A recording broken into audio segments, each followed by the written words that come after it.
My mother-in-law tried to squeeze into my wedding dress and destroyed it, then refused to pay for the damages or even apologize. The day I picked out my wedding dress, my mother-in-law commented, "I wonder if that still fits me." I jokingly responded, "Maybe, but you're not trying it on." "Well, why not? Just to see how it fits me, what's the problem?" I tried to explain it, but she wouldn't listen, even crying crocodile tears about how she never got to have a wedding. I replied, "And why didn't you?" "Oh yeah, you cheated on your fiancé." I admit I crossed the line, but what she did afterwards was much worse. She came over to talk it out, but when she excused herself to the bathroom, she didn't return for a long time. When I went to check on her, I heard grunting in my bedroom, and upon walking in, my world stopped. She was squeezing into my wedding dress, and as she was doing so, the seams tore, and the side zipper alongside the sheer backing of the dress fully burst open. As soon as this happened, I felt faint. I spent thousands of dollars on the dress and more to get it tailored. "What have you done?" I yelled at her, and she only replied with, "Don't worry, we can fix it." I asked why she would try to fit into my dress. After the conversation we had, after I explicitly told her no, she said the same thing she did to me previously, that she wanted to see if it still fits her, and that she wanted to feel like a bride. I yelled at her. This was less than 2 months before the wedding, and she ruined my dress.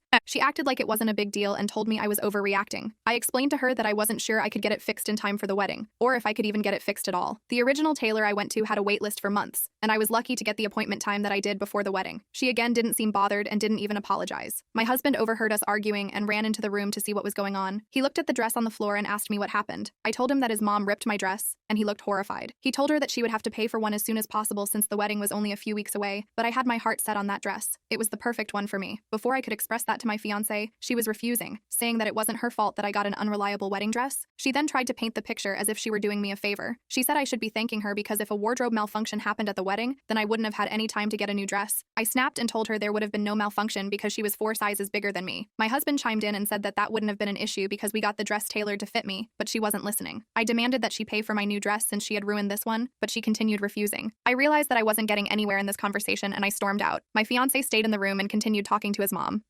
I should have known that she would have been a pain while we planned the wedding because she was always overstepping boundaries. One time when me and Brian first started dating, she told me that she would always be the #1 woman in his life. I didn't think too much of it until she made it known that Brian was her boy. Whenever we were together, she would often text and ask when he was coming home, or even call in the middle of our date to gossip about some of her girlfriends. After I told him how I felt, he put an end to that, and she was bearable for the next few years. Sometimes she would overstep my boundaries, but not enough for me to leave Brian. Ripping my dress was the worst one yet. The next day, I went to the same bridal shop where I found my last dress. I crossed my fingers, hoping that I would find one that didn't need to be tailored since we were low on time. When I got there, I was met by the same happy woman that helped me last time. She asked why I was back, and I was too embarrassed to tell her the real reason why I needed a dress, so I told her that the other one got chewed up by my dog. We looked for hours, trying to find the second dress for me. When I finally found one that I loved, I FaceTimed Brian to show him. His mom was with him in the car. He looked in love with the dress and said I looked stunning. I could see his mom looking over at the phone and sighing in disapproval. I ignored it the first time. He asked how much it was, and I told him that it was only $1,500 and that we didn't need a tailor for it. He sounded more than satisfied with the price, and that's when his mom joined in, saying, "I hope it's more durable than the other dress because that one was terrible." I felt my face turn red. She said that on speakerphone while I was right in front of the stylist. I quickly told them that I would speak with them later and hung up the phone. I apologized for her behavior, and the stylist laughed and said she'd heard worse. The next few days were the roughest points in our relationship. Me and Brian got into petty arguments about the dress, and his actions really caught me off guard because out of nowhere, he seemingly started to side with his mom. He said he would pay for the new dress and told me not to worry about it. I told him that unless he made boundaries, his mom would continue thinking that she could run our relationship. Brian said he felt torn between us because he loved us both and wished we could be on the same page. 2 weeks before the wedding, we were at dinner, and his mom brought up the wedding dress again. She asked where it was, and I said that I wouldn't tell her so she could ruin that one too. Brian said that I was being petty and to let it go, but this was the truth. She said out of the blue that I was trying to steal the last thing in her life that made her happy, and that I should be grateful to have her in my life. At that moment, I heard the doorbell ring. It was my friend Emily. Brian said she invited her to have dinner with us because I seemed tense these past few weeks. For that night, I finally felt a sense of relief. We didn't mention the dress. I enjoyed my friend, and the food was amazing. The next day, though, I got a call from Brian's aunt saying that I should stop bringing up the dress and that I was overreacting to the whole situation, even though it was my wedding. She said I was wrong for demanding money from her since I knew she was living paycheck to paycheck. More of the family called me leading up to the wedding, some siding with me and others siding with Brian's mom. When I brought this up to Brian, he would tell me, "Well, maybe my mom didn't mean to ruin the dress, and it's just a dress. And plus, we already got another one." Every time we were all together, he'd try to de-escalate the arguments, but it seemed like each time his mom and I argued, she seemed satisfied, like he he was taking her side. The more we talked, the more it felt like he was agreeing with her. We spoke on the dress one afternoon, and he told me that the dress shouldn't ruin my big day, and maybe I was overreacting. I tried to explain that it was the principal, and that she would only make our day worse, but he couldn't see it. The closer we got to the wedding, the less he was spending time with me. I noticed his mom would always call him or stay with him while we tried to be together. It started to feel like the first time we dated again. While me and Brian were picking out the flowers for my bouquet, his mom insisted that she be there. I told him that I didn't want her there, and he said that I should let her since she had no one else in her life to hang out with. I reluctantly agreed, and the second I found one that I liked, I could feel her eyes staring me down. They were champagne and pink. These were my favorite colors, and I wanted to buy them. I asked Brian how he felt about them, and he said they looked great. Then his mom said that those colors weren't right for the wedding and that I should go with red roses instead since they symbolize passion and romance. Instantly, Brian told me that she had a point and that I should consider her opinion. I ended up getting the red roses, but I wasn't too happy about it. As we were driving home, he suggested that I let his mom have more input on the wedding since she had a good call on the flowers. I asked him what he meant by that, and he said that she would probably be good at helping plan the rest of the wedding since she had more experience. He went on to say that she just really wanted to help and be a part of the day. I couldn't believe what I was hearing. The person who almost ruined my wedding day claimed she wanted to help it. I said if he wanted her to be a part of the wedding so badly, he should marry her instead of me. He was shocked to hear this and said he didn't mean it in a bad way, but that's how he always was. I would say I didn't like how he always took her side or tried to include her so much in our relationship, and then he'd paint me as the hostile one. I didn't want to argue, so I sat in silence for the rest of the car ride. The final week before the wedding, Brian's mom walked into the living room and asked where we were catering from, and I told her that it was a local restaurant that I loved eating growing up. She said that I should cater from a fancier restaurant so the experience would be more upscale. I told her it was my celebration, but she ignored me and proceeded to ask where exactly the venue was. I showed her the location, and she asked me why I chose that place because there was a lot of crime in the neighborhood where it was. She called the whole wedding ghetto and said that I should have asked her for more help in planning it. I tried to keep my cool, but my blood was boiling. As I was about to walk out of the room, she saw the guest list on my computer screen and told me that I needed to cut it in half because she had more people on their side of the family that wanted to come. I had had enough. I told her to leave it alone, and if she had so many grievances about my wedding, then she shouldn't feel obligated to come. She rolled her eyes and called on Brian. Brian walked into the room wondering what was going on yet again, and as I explained that his mother was trying to ruin our wedding once again, he said that she was just trying the best way she knew how. I could tell in his voice that he was sincere and that he was trying to keep the peace between us, but his mom took it as him siding with her again. She said, "Yeah, so before you try to run your mouth to my boy, you should know that I'm only here to help. You better appreciate it. Most parents aren't as involved with their kids' lives, and that's how you make screw-ups." I was heated and walked upstairs. I sat alone in the bedroom and cried to myself. I had no one to help me. I felt like my feelings weren't being validated. Brian didn't even come to my bedroom to see if I was okay. I cried myself to sleep that night. The day of the wedding was here, and I wasn't nearly as excited as I was just weeks before. It felt like I was going through the motions of someone else's dreams. I didn't get the dress that I wanted. The flowers I had were in a shade I despised, and I wasn't even sure if my groom wanted to be with me. As I was getting my makeup done, Brian's mom, soon-to-be mother-in-law, walked into the room with me and my bridesmaids. She was wearing an eggshell-colored dress, and I asked her what she was wearing. She said it was the family tradition to wear an eggshell-colored dress to your son's wedding. I said she couldn't wear that. It was my day. She said if I had an issue with it to take it up with Brian because he was the one that took her to buy the dress. I went into the room where Brian was getting ready and told him to tell his mom to take off that dress, or she wouldn't be attending the wedding. He hesitates and his mom walks into the room right after. "Well, what are you waiting for? Tell her." He tells me that I was overreacting a bit because technically, the color was eggshell and not white like my dress was. I couldn't believe what I was hearing. I ran back to my room and cried. The makeup look that was almost complete was smeared all over my face. I began rethinking everything. I knew I couldn't continue to live my life like this. I had to tell Brian how I felt. As I was heading back to the room, I overheard him and his mom talking. His mom said that I was a crybaby and asked him if he wanted to marry someone like that. He told her that he loved me. Then his mom rebutted that when she was my age, she had never cried and told him he needed a real woman. She then went on to say, real women don't get upset over measly dresses or have cheap weddings like the one we were having. My heart sank as I heard Brian's response. Maybe you're right. The dress fiasco was a big deal for her, but we got the one she needed, so she shouldn't have dragged it out so long. And as for the wedding, I just wanted to make everyone happy. I felt a lump in my throat. I opened the door to the room, and they looked at each other like they'd seen a ghost. I told Brian to his face that I would not be marrying him because of him enabling his mom to overstep all the boundaries we set and left. I felt my heart shatter as I said the words. As I ran out, I heard his mom say, "I knew it was only a matter of time." He chased behind me, trying to convince me to stay. He said that he promised to be a better partner and that he would compromise. But all I could think about was this exact conversation we had when we first started dating, and I knew that I was making the right decision in stepping out of the cycle. I knew that I couldn't live my life with a person who couldn't fully support me and put me first. Against my better judgment, I let him almost convince me to stay. After I heard his spill, he said that I should also try to make things right with his mom. I asked him how he wanted me to do that, and he said I should apologize to her for causing so much drama. That was the icing on the cake. I left and told him to lose my number. I knew that I deserved a better partner who could treat me the way I wanted to be treated. As the months went by, Brian called and texted me non-stop from different numbers trying to get back together. I ignored them and focused on bettering myself for the right person, and life began to start looking up again.